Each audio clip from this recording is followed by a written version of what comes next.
What's up, guys? Mason the Brock Henderson here. This is Agents of S.H.I.E.L.D. Season 4, Episode 4. Let me stand next to your fight. I'm really sorry. It's way too late for me to be doing this. I'm kind of losing my mind a little bit. But Agents of S.H.I.E.L.D. was awesome. Again. Yet again. Anyway, let's talk about it. So many good things to get through. So many good things to discuss. You've got pretty much three main storylines going on, and two of them connect by the end. So let's talk about the one that doesn't really connect much. You've got Fitz and Dr. Radcliffe working with Ada to kind of work up a solution, see what they can see about May and what happened to her. See if there are any side effects to what happened, see if the effects of the ghost are still affecting her, that type of thing. But also the fact that Ada is assisting. It's a bit of a Turing test for Dr. Radcliffe to see, can May judge whether or not she's actually human. And for the most part, she cannot. There are a few questionable moments where she's kind of like, oh, what is that about?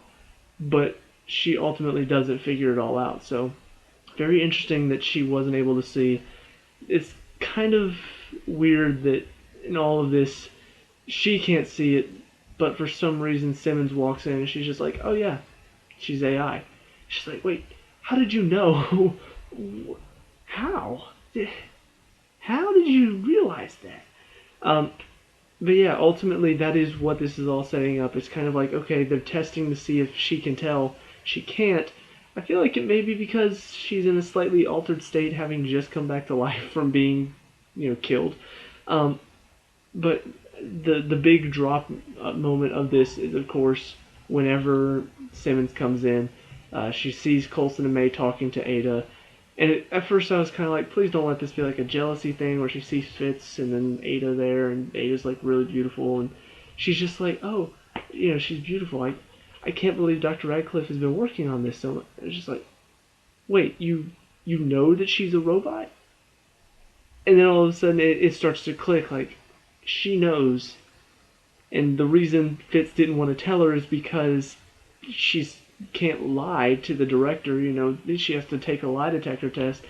And now we realize that lie detector test is tomorrow. Of course. What a coincidence. What a sucky coincidence. But yeah, so that's kind of the big twist in this ending. It's like, oh no, now she knows about Ada and she can't lie, but she's gonna have to, and she's gonna have to probably lie about Daisy as well. Anyway, but as far as Simmons goes, her storyline in this was really interesting. She gets to I think it's an apartment of some sort, but she's looking for a house for her and Fitz to start staying at, which, thank goodness, they're finally together. They're finally looking at a place to live together. Fitzsimmons for the win, okay? Fitzsimmons, they are the best couple of all time. You can't fight that. Anyway, so yeah, they're looking for a place to stay. She gets to her apartment, sees that it's been tampered with, sees that the lock has been broken, so she's walking in. Daisy is there. This was absolutely brilliant to bring her back and to have the person that she works with end up being Simmons, because they've always kind of shared that sisterly connection type thing, but also in a sense that Simmons almost, she feels like she's the sister, but she's the older sister for Daisy. Like she almost mothers her at times, and that's one of the lines she says, "Stop mothering me." But you kind of feel like that's real. You feel like that connection is there, and that Simmons really wants to look after her, but Daisy is kind of rebelling at this point, so she doesn't want somebody looking after her. But they work so well off of each other. There's so many good moments in this. There's a moment where Daisy needs Simmons' help to go track down some of the Inhuman, find out what the Watchdogs have been using to track down the Inhumans. And she's just like, I can't do that. I can't betray my own organization. And Daisy just like, what if you did it involuntarily? Holds up a gun to her. And Simmons is just like, I really missed you too, with a big smile on her face. And Daisy just starts to crack a little bit of a smile. I'm just like, this is so awesome that they're back together, they're talking again, and they're just working together. It's so great. Um, but ultimately, what they find out in their little adventure is very interesting as well, because I was kind of wondering if we were ever going to find out how the Watchdogs were getting into S.H.I.E.L.D. You know, if it was going to be sort of a they have a mole in S.H.I.E.L.D. or anything like that. As it turns out, it's a very simple fix. They go talk to what's his face, um, Jeremy, I think is his name. I'm gonna have to look it up. Sorry, but it's the same guy that he makes things explode. So of course, perfect fit for this episode because um, you've got Ghost Rider in it as well. And for some reason, this is not letting me pull up people. That's kind of frustrating.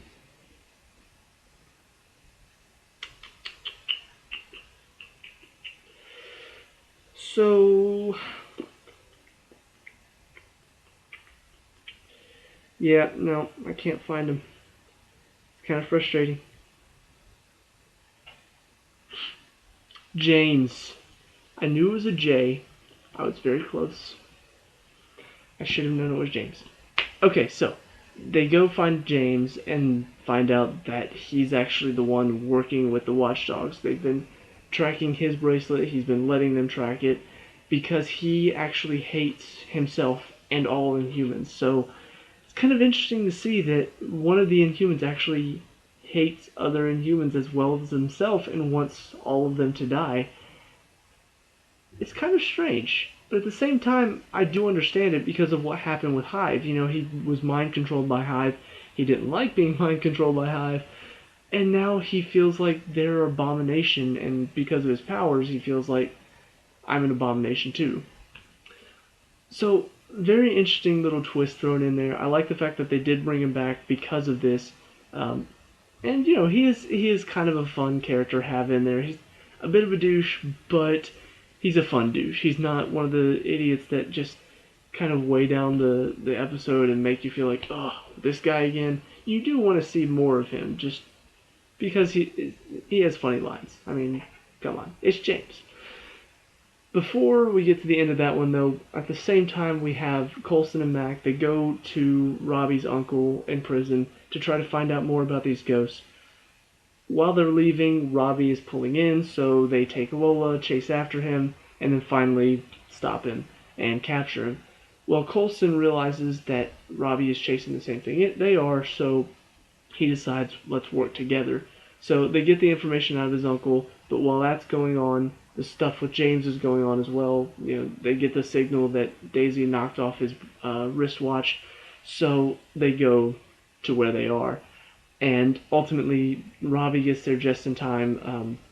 James has the chain that's on fire again, which when I saw it last season, I was like, you know, that kind of makes me think of Ghost Rider because I remember that from the Nicolas Cage movies. He had the chain that was on fire. I knew they were going to bring that in. As soon as he whips it back, Robbie catches it and just kind of looks at it like, that was awesome. I love that scene. I could watch that scene over and over again. It was kind of funny, but at the same time, it was kind of like, yeah, it's Ghost Rider. Yeah, it makes sense. And then, of course, you know, some other funny lines thrown in there. You've got uh, James saying, who the hell are you to think about stepping to me? And Robbie's just like, I was going to say the same thing to you, but without the accent. It's just little funny, quirky lines thrown in, but it's part of what you love about Marvel. And then you have a bit of a fun fight between them. You know, James throws an exploding ball in his face, which he just takes like nothing. And then he becomes Ghost Rider again. And I can't get enough Ghost Rider. He just looks so awesome whenever it's Ghost Rider. He looks awesome. Um, but they have a little bit of a fight. Of course, they end up falling into the fireworks store because, hey, what's an episode with a fireworks store if there are no explosions, right? I mean, come on. It's a little gift wrap present that the episode was just waiting to open, and they opened it. But yeah, so they fight, they fall in there, things explode, but Robbie manages to protect James to keep him alive because Coulson apparently wanted him alive. So yeah, I mean that was the episode in a nutshell, pretty much. They also showed the girl who I think they said her name was Lucy. Um, they showed her going to, I believe, her husband in the hospital who was in a coma for a while, and pretty much wakes him up to talk to him about the book, using her fear touch or whatever that is. I hope they explain that better because I don't know why that happens or what they're doing, but this show is kind of based around science, and while I don't think it all has to be science based, I'm wondering what they're gonna do for Robbie and his powers, his abilities. Part of the thing is he sold his soul to the devil. That's how he got his abilities, and he's even saying that. And Coulson, of course, is just like, really? So now they're ghosts and now the devil. Like, oh, are we really believing this stuff? And of course, Mac instant comeback with, well, I believe in one, I should believe in the other too. So, but it does make you wonder: is this show going to address that? Are there actually going to be spiritual powers in this, or is this just going to be scientifically explained again? And while I don't think everything needs a scientific explanation, I do like a lot of the scientific stuff that they've brought in. Some of the stuff from the past few seasons, even the Inhuman stuff, it's all DNA changing. And they brought the science into it. It's all sci-fi science, but it's very interesting to see that. So I do want to see why these ghosts, whatever they are, however they were trapped in there, I want to see how them touching somebody or going up near somebody can cause the fear center of their brain to just go into hyperdrive. So, very interested to see how that's working. But I mean, they've got several good plot lines going on. They've got everything with Ghost Rider. They've got everything with Daisy. I don't know why she left. I wish they would tell us. We kind of get a sense that maybe it had something to do with Hive and everything there, but we still didn't see quite what was the trigger that set her off completely and said, I'm done. Maybe Lincoln had something else to do with it, but if it is Lincoln, the only problem I have with that is Lincoln was pretty much wanting to be like he was kind of the one that didn't want to be a part of S.H.I.E.L.D, but he ended up staying on because he knew what was best at the time. He knew that at that moment he had to be a S.H.I.E.L.D agent, and yeah, it cost him his life, but I feel like in his honor, Daisy should at least honor the fact that he knew what he had to do at that moment, and what she's doing is very selfish and not really helping anybody else but herself. Even if she is kind of doing vigilante stuff, I don't know. It doesn't really fit in my mind as far as what she's doing and why she's doing it. So maybe they'll explain it a bit better. Who knows? But I'm really looking forward to the rest of the season. Still my favorite show. I can't help it. Were there some problems? The lines probably were cheesy, but I don't know. At this point, I feel like a cheesy line in a Marvel movie or show just sort of works nowadays. Like, it's what I expect. even if it is extremely cheesy, I'm just like, yeah, that Coulson. Um, but anyway, maybe that's just me. Let me know what you guys think down in the comment section below. What did you like and dislike about this episode? Leave a like and subscribe for future Agents of S.H.I.E.L.D. reviews, and I'll see you at the next one. Peace out.